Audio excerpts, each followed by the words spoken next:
Hello, we're glad you've joined us for this live webinar, Why to Validate Diagnostic Tests. I am Judy O'Rourke of LabRoots, and I'll be moderating this session. Today's educational web seminar is presented by LabRoots, the leading scientific social networking website and provider of virtual events and webinars advancing scientific collaboration and learning. Let's get started. You can pose questions to the speaker during the presentation while they're fresh in your mind. To do so, simply type them in the Q&A box, which will open when you click the green Q&A button at the lower left of the presentation window. Questions will be answered after the presentation. To enlarge the slide window, click on the screen icon in the lower right-hand corner of the slide window. If you experience technical problems seeing or hearing the presentation, just click on the support button found at the top right of the presentation window, or report your problem by clicking on the green Q&A button at lower left. I now present today's speaker, Wieslaw Furmaga, MD, Associate Professor at the University of Texas Health Science Center at San Antonio. Dr. Furmaga graduated from the Collegium Medicum at Jagiellonski University in Poland and subsequently completed a residency program in anatomic, clinical pathology, and clinical chemistry. He has been practicing pathology in the University of Texas Health Science Center at San Antonio, Texas, as a staff pathologist and medical director of clinical chemistry in the molecular laboratory. Dr. Furmaga has been serving on the Instrumental Resource Committee of the College of American Pathologists, CAP, since 2008. Since 2009, he has served for the Pharmacogenomics Committee Educational Subcommittee working on the Pharmacogenomics Educational Course. He was actively involved in the CLSI on a project titled Method Validation by Using Patient Sample. The main scientific interest is in biomarkers for aggressive prostate cancer, as well as biomarkers for monitoring trauma patients with hemorrhagic shock. Dr. Furmaga will now begin his presentation. Good afternoon, everybody. Thank you very much for giving me this opportunity to speak about basic question in diagnostic lab, which is why we validate the test. So let's start from the definition of validation. So as a general, for FDA-approved test, we need to verify the test. But for FDA-modified test or laboratory-developed test, we need to perform full validation. And there is some difference between validation and verification, which is defined by the CAP, and the definition is on the screen. And this definition are described in general laboratory checklist. So not to go and read this definition, we can look at a few elements which are common for validation and verification process, which will be testing for analytical accuracy, precision, analytical measurement range, physiological ranges, interfering substances, dilution, concentration, and carryover. Those are the elements which are common for validation and verification. But the validation process, which is composed of elements of verification, it also contains a few exclusive elements, which are the clinical correlation or clinical accuracy that must be included in validation process for the FDA modified test or lab-developed test. And those are the sensitivity and specificity, as well as positive and negative predictive values. So what is FDA modified test or pre-approved test? Can be different from different specimen type. So in this situation, there is use of alternative collection container that is different than the manufacturer approved specimen type. This might require also establish a new test specific for alternative container, especially validation of appropriate reference ranges for the new specimen type. Another will be altered range of linearity. Most commonly, this is done by adjusting or tuning the second analyzer, which produces a similar test or similar results. So just tuning the analytical measurement range is just to bring the second instrument into the same tune as the first one. Even we don't seem that this huge modification, it has been treated by CMS such as one. The validation such as required sufficient patients testing throughout the analytical range of the secondary instrument and both the linear response and constant association with primary instrument must be shown during the validation process.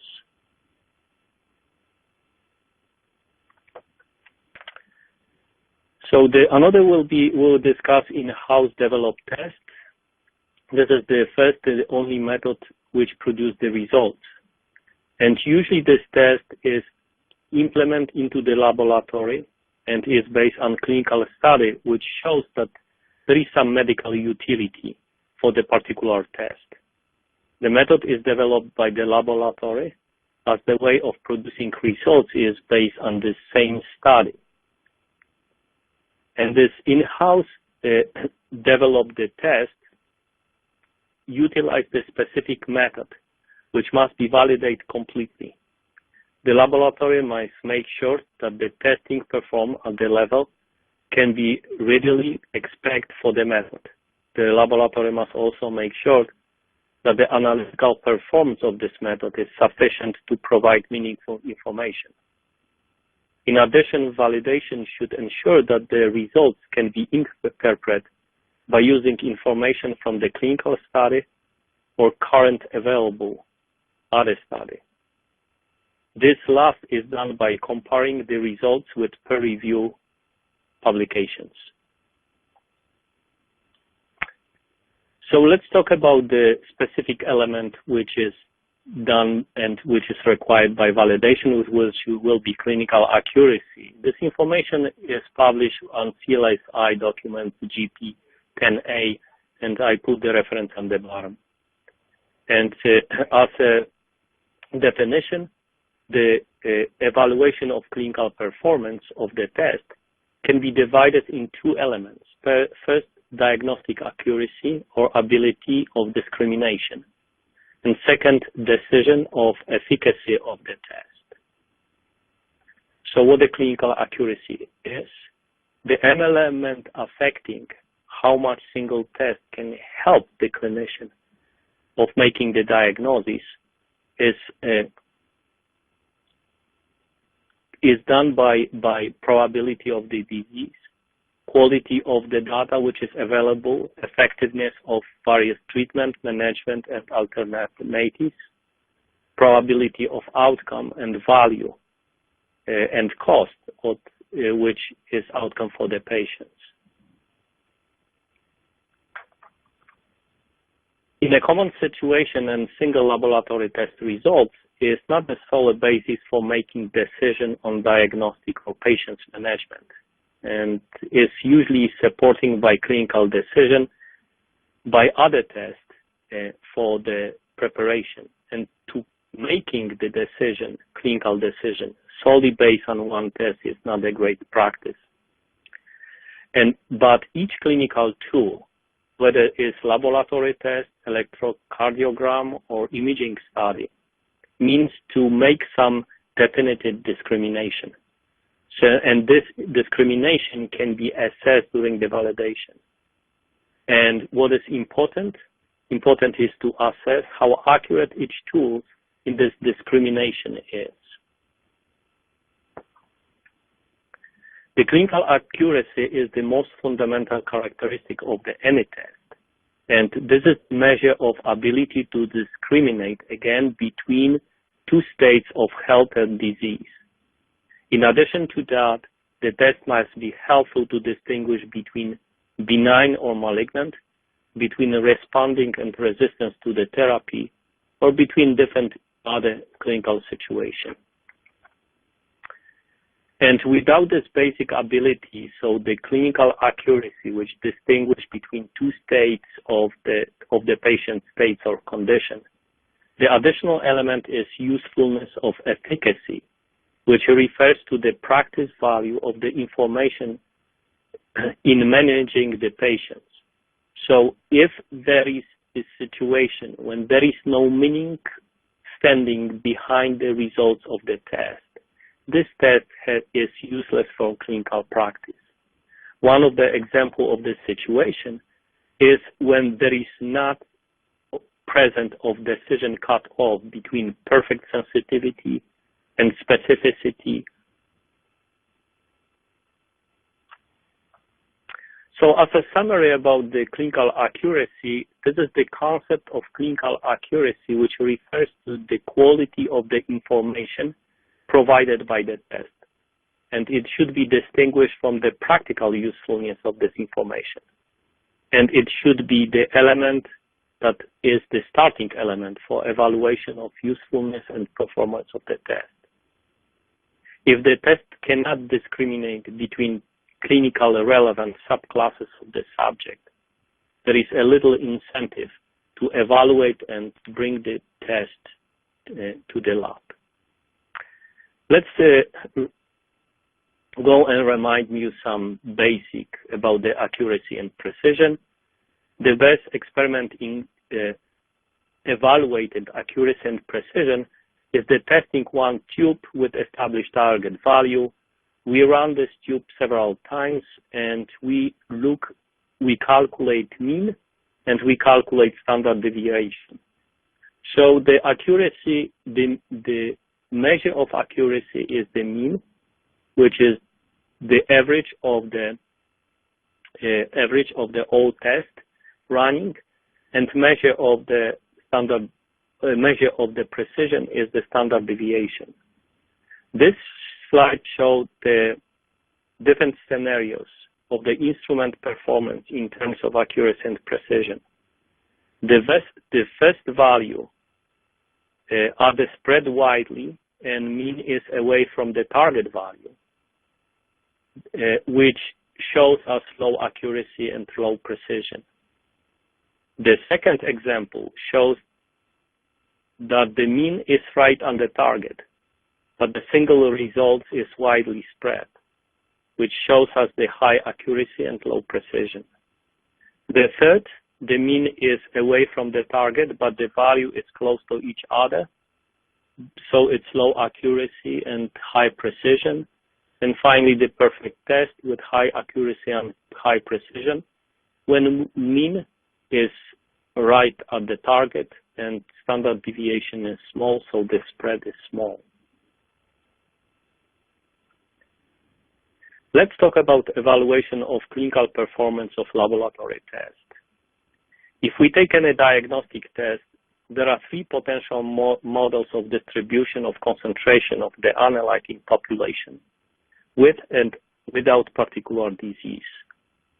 The first one on the left is the ideal test, which perfectly separates group of the patients with and without disease. The cutoff concentration perfectly separates healthy and ill people. This distribution can be expressed as a ROC curve that illustrates the balance between sensitivity and specificity for diagnosis of particular disease. Sensitivity and specificity is calculated for multiple points of concentration, and they are graphed as a curve. In this first example, the healthy population is represented by a graph on the lower part of the concentration, and ill patients at the higher part of the concentration. The cutoff concentration separates level of this particular analyte with 100% of sensitivity, and the diagnosis particular disease at this concentration with 100% of specificity. This ideal test is expressed on ROC curve as a blue line, and cutoff concentration possesses 100% both sensitivity and specificity is representing by right upper corner on the ROC graph. The last graph on the left represents the situation in which the concentration of the ill and healthy person completely overlap. For such situation, the sensitivity and specificity for every concentration is the same, what is illustrated by straight line on ROC curve. The cutoff for such test doesn't exist, and this test is not better than flip the coin.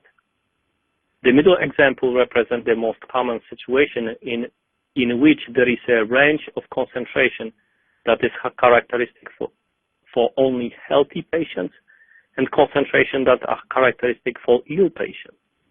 So there is a cutoff which separates the both group of the patients, but there is also overlap between ill and healthy.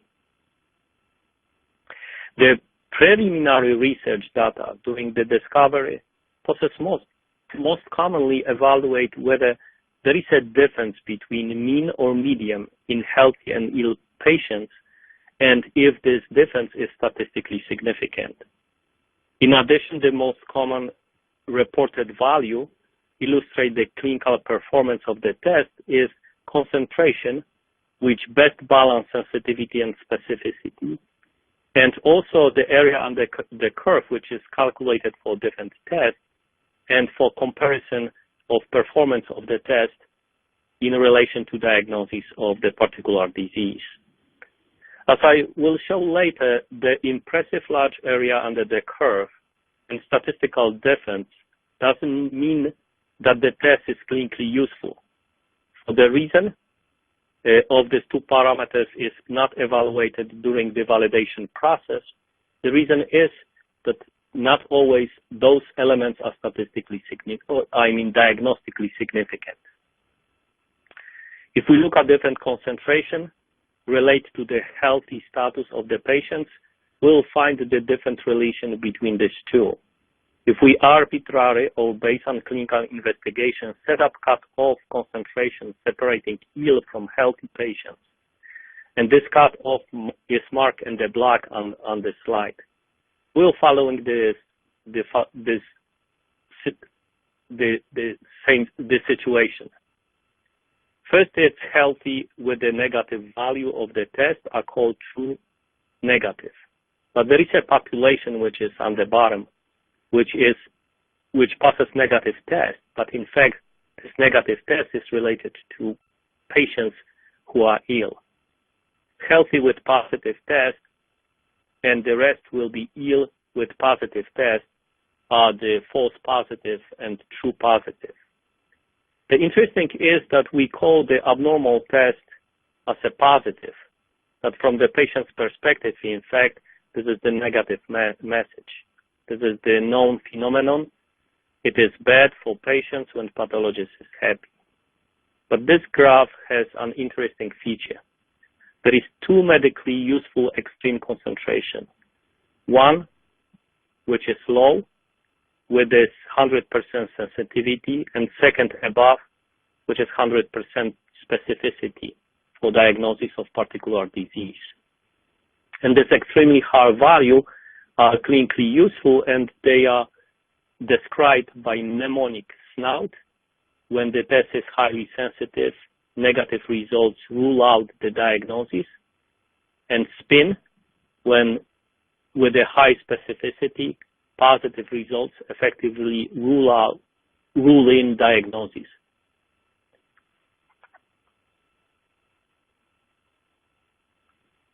These extreme ports are very useful and are used if the test must achieve the different goals. And this is the one of example which is given by the patients coming to emergency department with aggressive behavior. And the test is testing for cocaine. The low cutoff possessing 100% of sensitivity and is used to rule out cocaine on the board. Such cutoff possesses significant percentage of false positive, but emergency department physician obtains clear message which helps her to manage his patients. She is certain that the patient's behavior is not related to cocaine use if the test is negative. It is an important information in stressful emergency situation. So the cutoff, which is well balanced between sensitivity and specificity, it's kind of useless in this situation. Similar, the high cutoff with 100% specificity will be used by employee clinic screening for abusers before hiring. If the test is positive for cocaine, it must be 100% certain that it's really positive. This clinic does not want falsely accused of drug abuse for the price of large number of false negative results and the price of missing the large number of abusers. This best balanced point of concentration by significant number of false negatives and false positives, it's useless for this situation. So as we see for the marker discovery, there is a significant difference how the results are presented. And in fact, this presentation is important and will be more important for the laboratory developed test when part of initial validation is the clinical correlation and clinical accuracy of the test. Without this basic ability, which is the clinical accuracy, and without well-defined efficacy, the diagnostics test is useless, and this is exactly what we need to do, entire evaluation for laboratory developed test or FDA modified test. Let's look at the 3 examples of real tests. 2 of them are statistically significant and 1 is not statistically significant. I'm sorry for the error on the middle figure, should not be statistically significant. All 3 are better than flip the coin, and all 3 have a point of well-balanced sensitivity and specificity. The following example is real from my work on discovering of prognostic marker for patients with hemorrhagic shock. If you know the population showing in the emergency room with hemorrhagic shock, a life-threatening condition, and currently evaluation is based basically on physical examination and on accurate clinical history. Patients present in clinical symptoms of being in shock, but the depth of this condition and degree of peripheral hypotension and hypoxia is very difficult to assess. So the precise evaluation of these patients is so important because of treatment. Too aggressive and too low or too conservative treatment is equally and maybe equally damaging to the patients. Under treatment is the risk of immediate death. Over treatment leads to significant complication in the future, such as metabolic disturbances and multi-organ failure. As today, there is no good marker for assessment of these patients. As a result of our study, and which is shown on this slide, we found that ADAMS13 activity differs in statistically significant these 2 groups of the patients who die and who survive the shock. But the future evaluation showed that there is no cut-off on extreme sensitivity and specificity. This cut-off cannot be established.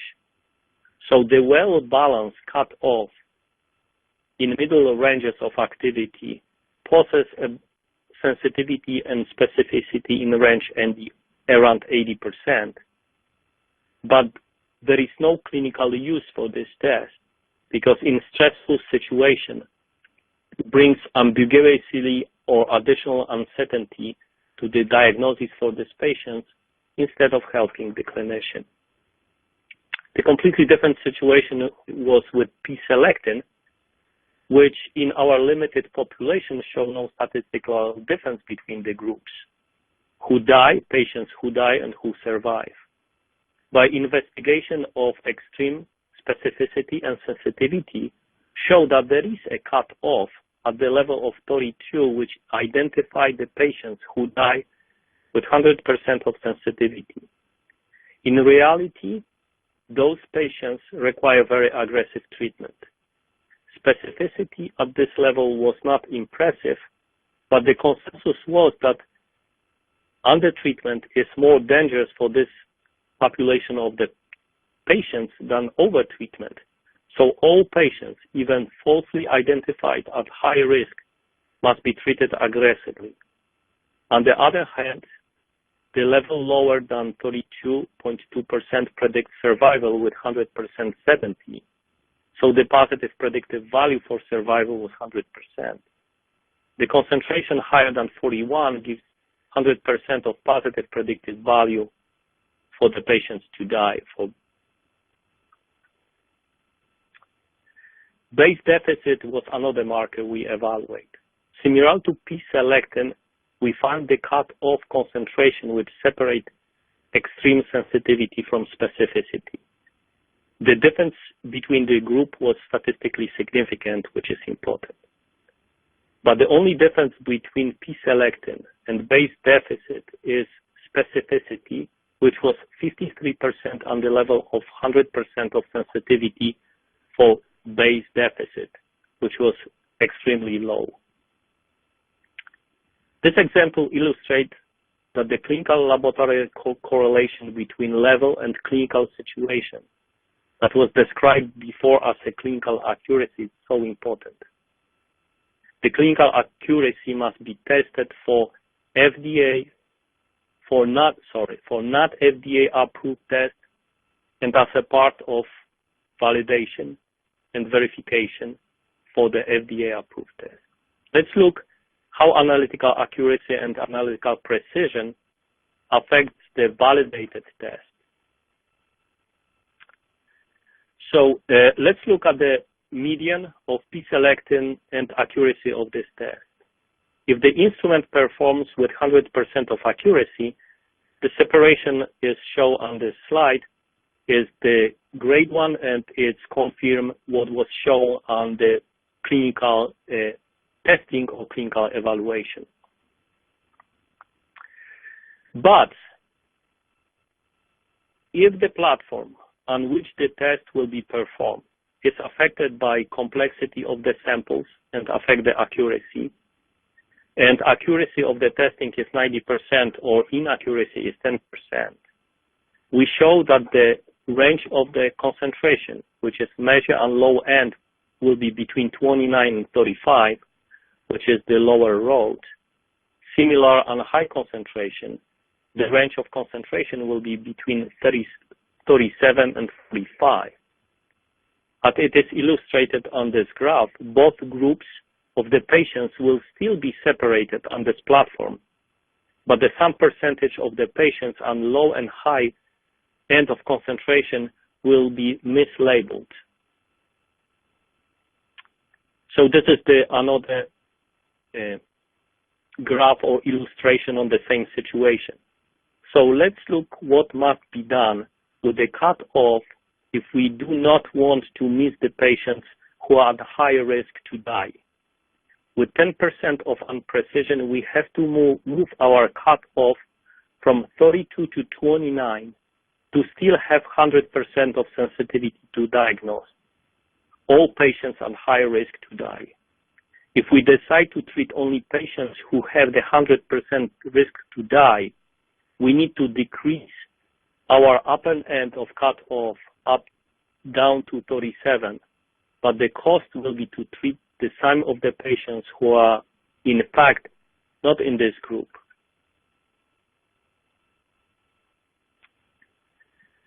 But if the platform in which we will perform this test is affected by complexity of the sample in higher degree and inaccuracy will be 20%, the platform will reach the level which is cut off of 32 on the range of 23 to 38, and on higher will be 33 to 49 as is shown on the lower road. So if you see there is an overlap between these two cutoffs, and this will be a great risk to not only misdiagnose but also mistreat the patients. And this is the different view, the same situation. As we look what happened to our cutoff, it is obvious that the test was reported as a useful become so inaccurate on this platform that is absolutely useless and maybe even harmful for the patients. This illustrates why the required accuracy must be validated before test is offered to the patients. With FDA-approved test, the relation between expected accuracy and established cutoff is hopefully evaluated and verified before approval is given to the test. With such a test, recommended accuracy must be confirmed with the patient sample. I would like to emphasize that the patient sample is used for verification because it is possible that the platform behaves differently for different matrix. More about that later. For the laboratory developed test or FDA modified test, the experiment assuring that the low accuracy will not affect cutoff and clinical interpretation must be run and must be well documented.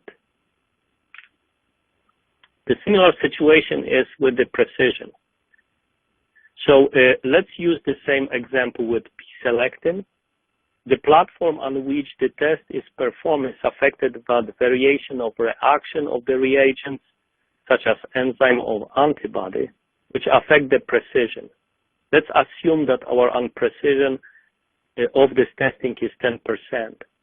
So again, level of spread of our cutoff on 32 is between 29 and 35, and on higher end between 37 and 45.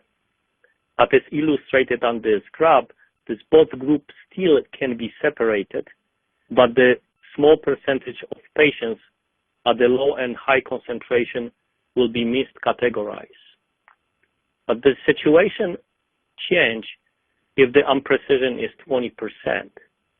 So cutoff of 32 can be read in range from between 23 and 38, and on higher cutoff between 33 and 49.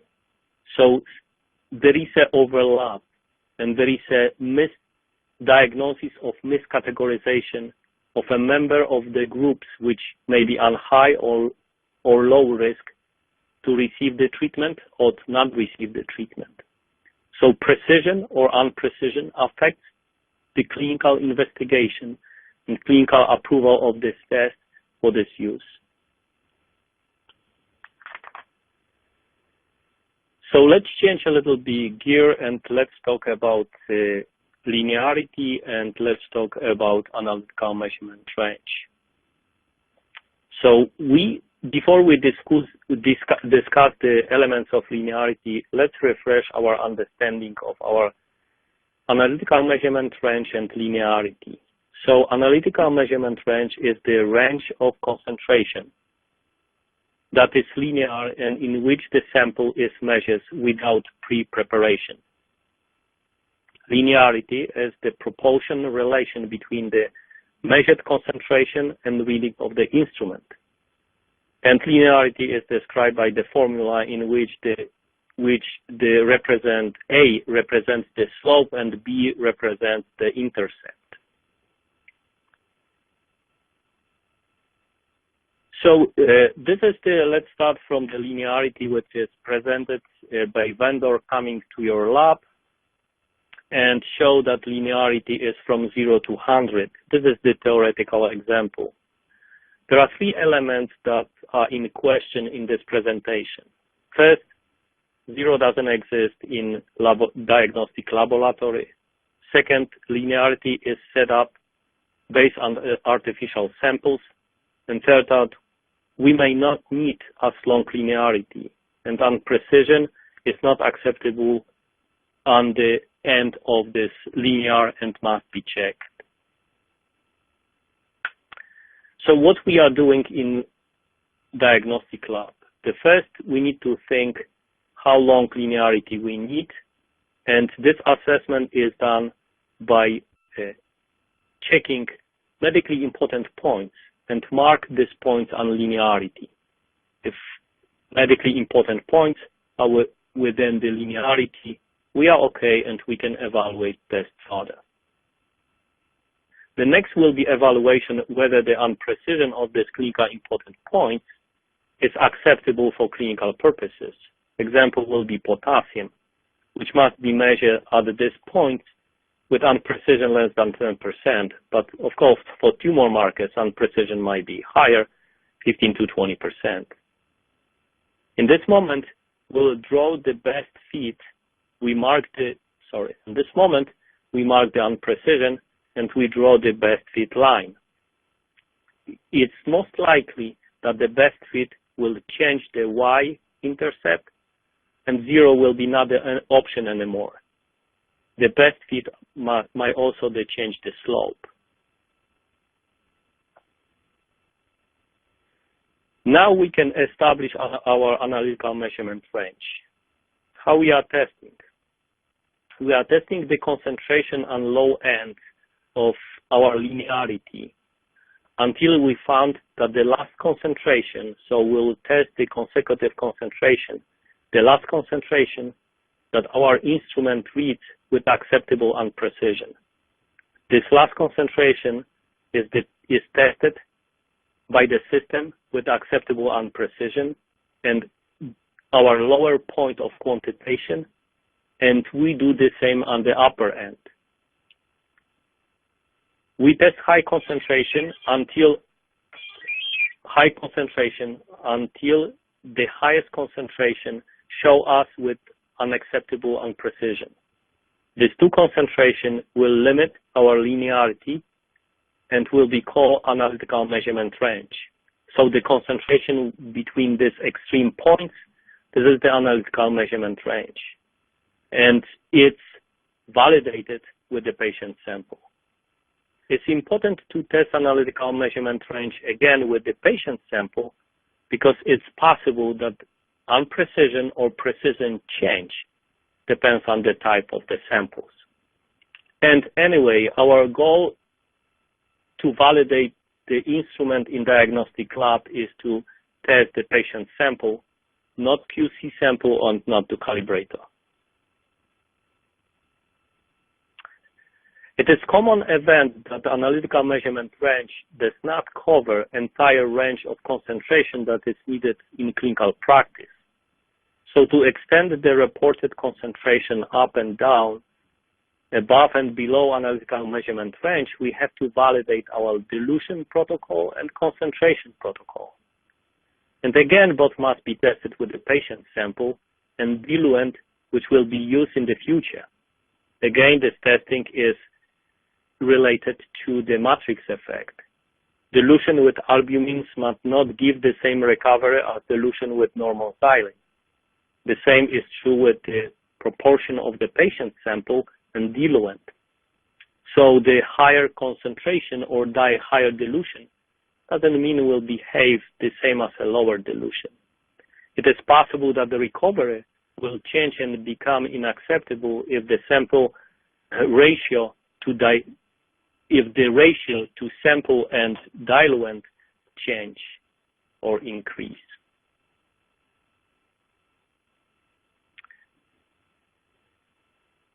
Right now is the time to look at the lower point of quantitation. Lower point of quantitation was established before. I just want to remind you, is the lower point of quantitation is the lowest point of our analytical measurement range, which our instrument perform in acceptable and precision.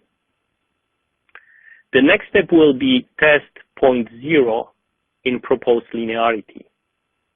From anyone's experience, we know that the running blank, we always get some reading from the instrument. If we test the blank 100 times, we are obtaining the range of concentration that is different from 0, and this mark on this slide as a circle is round as a 0. If we test the precision, that will be testing one sample about 5 times for the consecutive concentration that is lower than lower point of quantitation. On some point, the concentration gives us the same reading as a blank. At this concentration, our instrument is not able to differentiate blank from the patient sample. So the last concentration, which gives us the consistent instrument reading that is different than reading from the blank, this is our lower point of detection. These two values, lower point of quantitation and lower point of detection, are very important points in creating the clinical reports for this analyte. And this is some example of our report. So if our report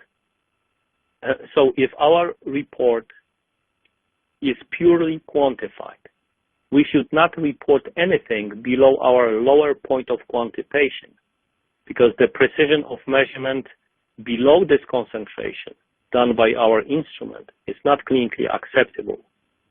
So the report will be less than lower point of quantitation, which is marked on this slide.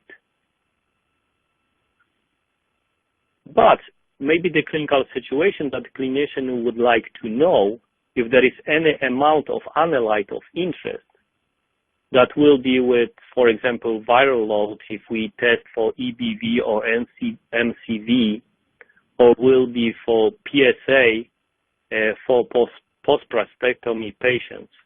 Our report will consist of 3 categories. Quantitative number, which is above the lower point of quantitation. The report, which is detectable, which will be between the lower point of quantitation and lower point of detection. And not detectable, which will be lower than point of detection. We try not to report 0 because in fact we don't know there is or there is not present inside. Matrix effect.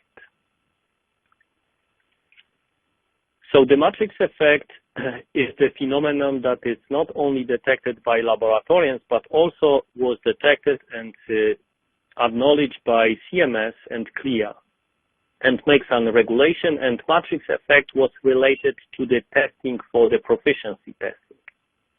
And matrix effect is defined as an analytical effect which is integrated into the interaction between proficiency testing material and test system and leads to analytical bias.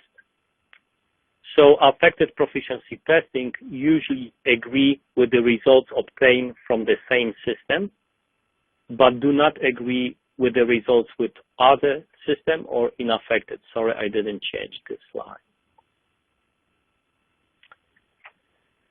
So this is some of the elements of CLIA regulation, which is related to matrix effect. So first, it says that the bias are not predictable and correctable. This is true.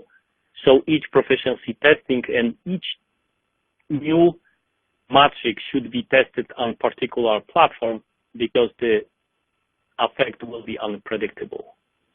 And we cannot refer to reference method if we evaluate the concentration which is affected by matrix effect, because the reference method may not react the same. So the evaluation of this concentration must be based on peer group, and sometimes the matrix effect can obscure real difference between the different systems. So matrix effects can show the similarity, but in fact for the patient samples will be different. So this is the reason why, due to matrix effect, during the validation or verification process, we should confirm our analytical measurement range, precision on medically important points, dilution and concentration protocol, by use only the patient sample.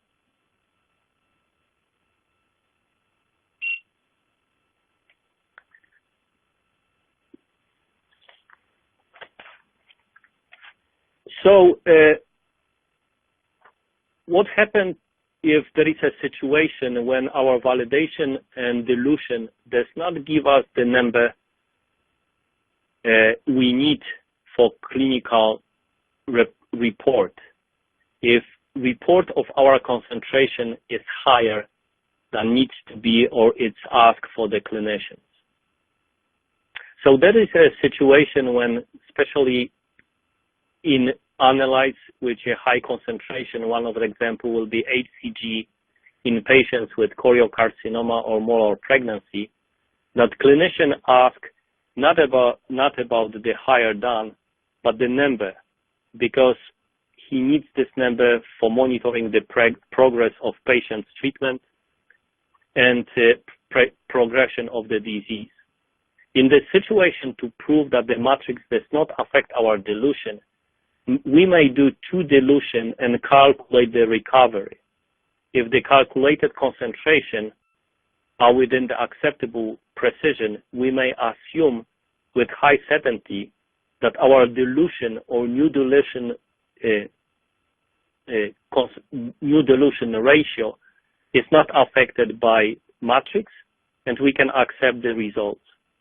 At the same time, this validation of the new dilution might be documented and might be implemented in future testing and might be taken as an extension of our reportable range.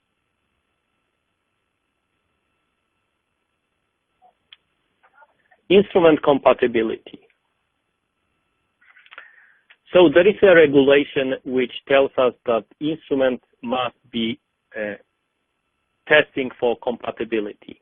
And this is done in 2 different situations.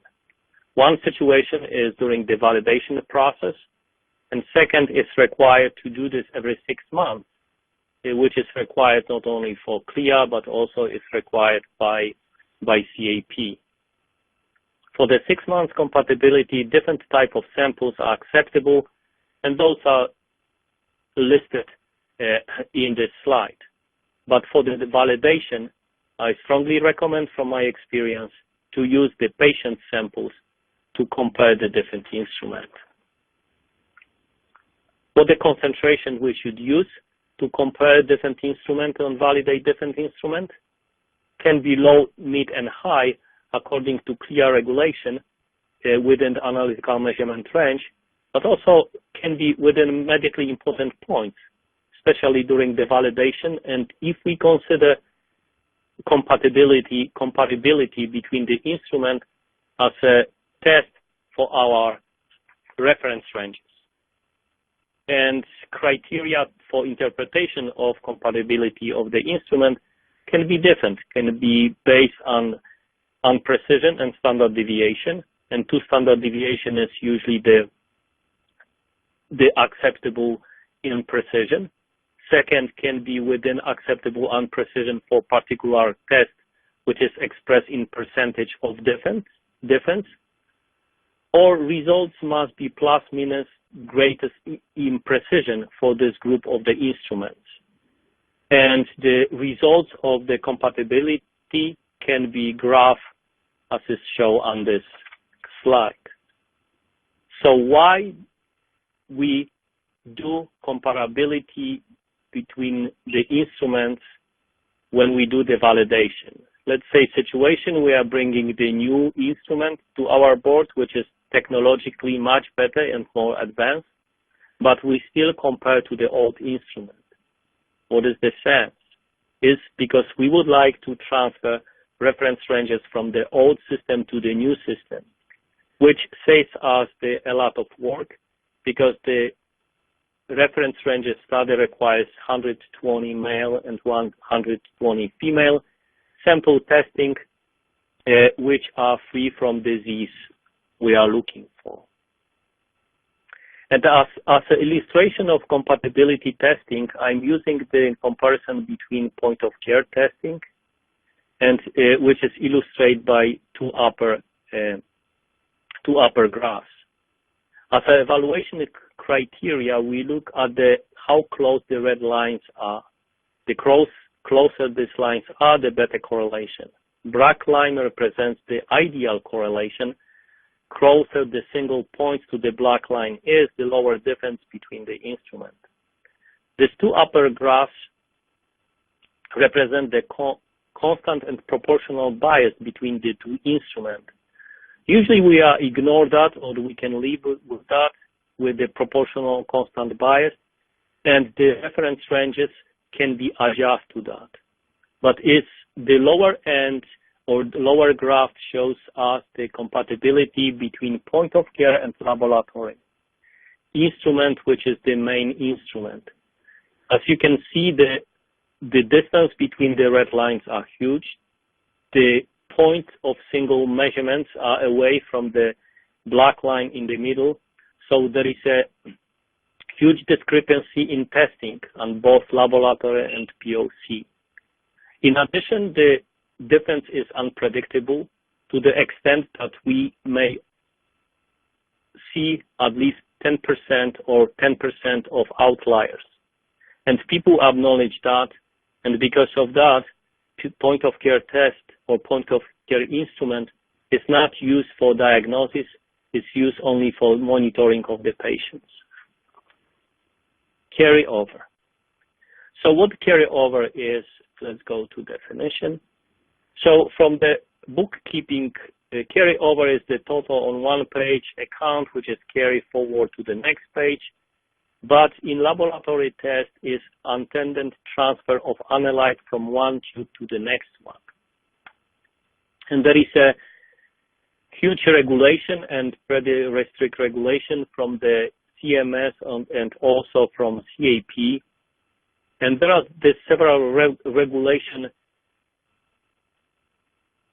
regulate how the carryover should be detected and must be detected. So I give the one of example from the molecular lab how carryover can be detected. In fact, it's the setup of the samples on each run is set up like this. It's set up like this.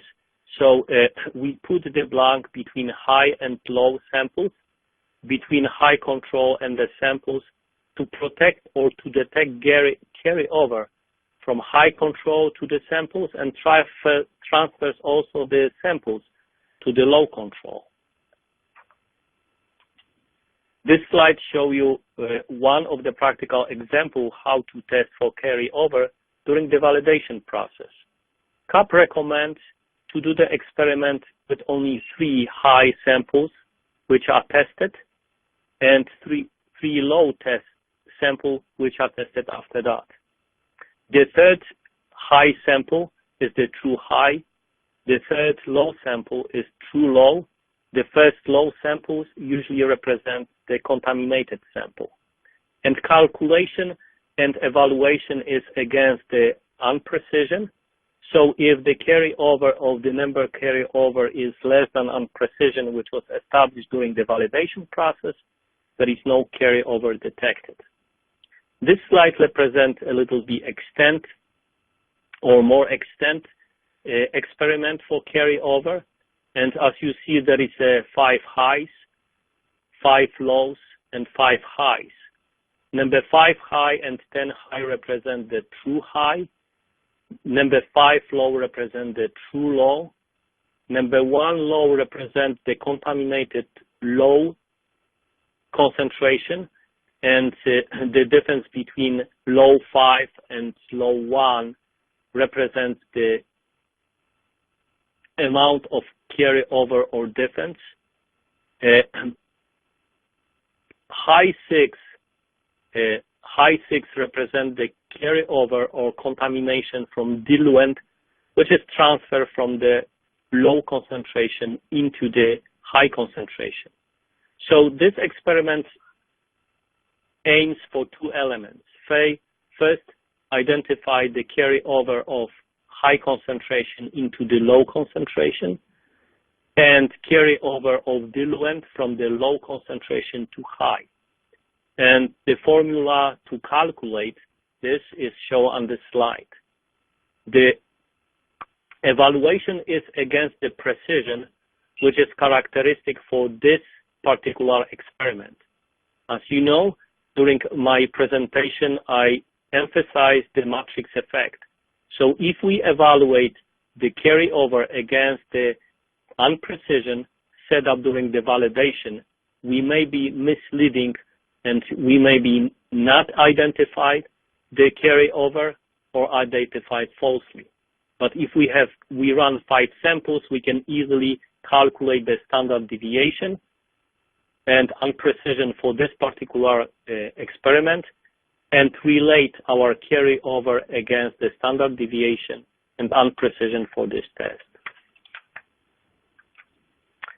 Cutoff for qualitative test must be validated before test start and every 6 months after that.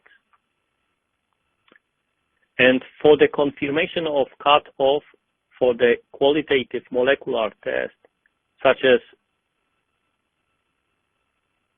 microsatellite instability, the samples with no concentration of carded copy should be used.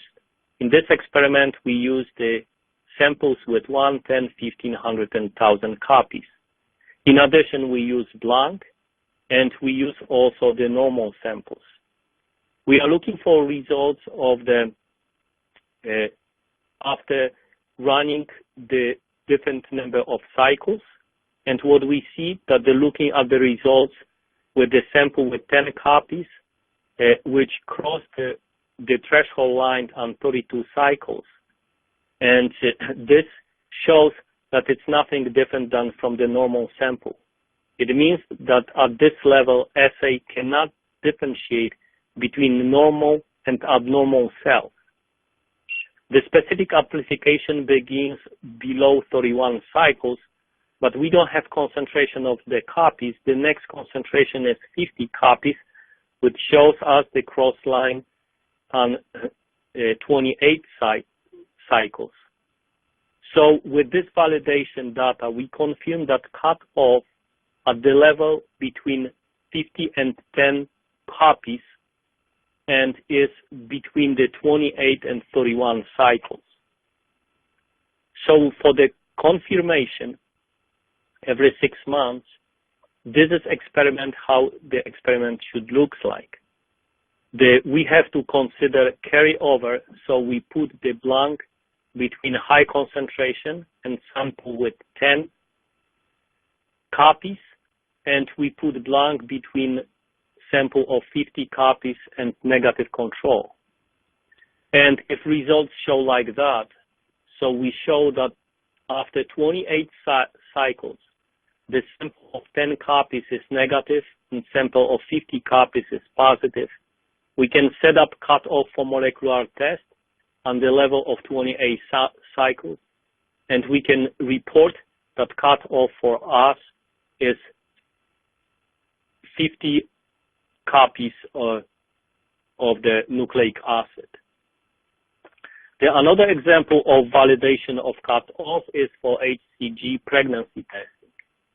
Most of the pregnancy testing possess unprecision about 15 to 20%. If cutoff of the positive is on the level of 20 units per liter, for validation of cutoff, we need to find the sample which is lower but close to 16 on the lower end, and this is the negative sample, and higher than 24 for positive results. We try to be as close as possible to these concentrations, not to exceed. Some vendor provide the samples with the concentration of in thousands or concentration in zero for negative and 1,000 for positive. This is not proper how we should validate and confirm our cutoff. And I believe this is the end of my talk. Thank you everybody for attention, and please if you have any question. Thank you, Dr. Furmaga, for your presentation. A quick reminder for the audience on how to submit questions. Simply type them in the Q&A box found by clicking on the green Q&A button at the lower left of the presentation window. Dr. Furmaga will answer as many questions as time permits, and I will give you a moment to submit your question.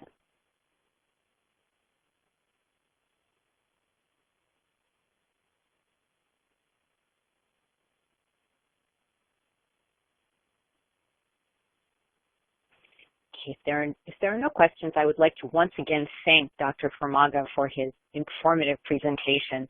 Do you have any final comments, Dr. Furmaga? Yes, thank you very much, everybody, for listening.